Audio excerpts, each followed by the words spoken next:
Good morning. তো আজকে সকালটা শুরু হইব স্কুল থেকে মেয়েরে নিয়ে স্কুলে আইছি।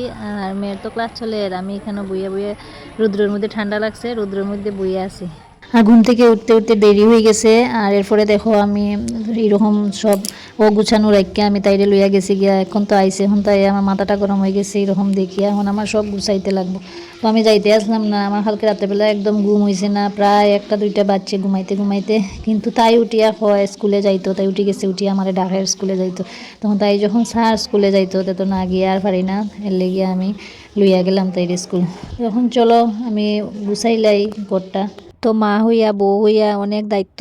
এদিকে দেখো মেয়েরা যদি স্কুলে লইয়া যায় না তো তাই ভবিষ্যৎ নষ্ট, ওখান থেকে তো স্কুলে যাইতে লাগবে, আবার বাড়িঘর সুন্দর করে গুছাইয়াও রাখতে লাগবো। তো ছেলে মানুষে তো ভাবে সারাদিন আমরা কিতা করি, কিন্তু আমরা এই যে টুকটাক করিয়া যে মেয়ে যে আস্তা দিন গড় অগুছানো করিয়া রাখে, এরকম তো আমার 3-4 বার আমি গড়টা গুছাই।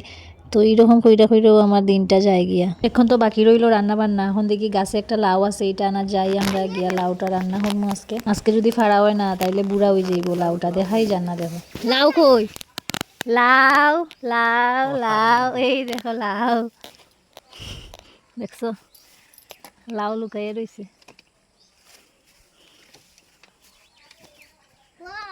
ওয়াও, দাঁড়াও শুনুলো। লাভ কাট নাই আর নাই দেখো আর নাই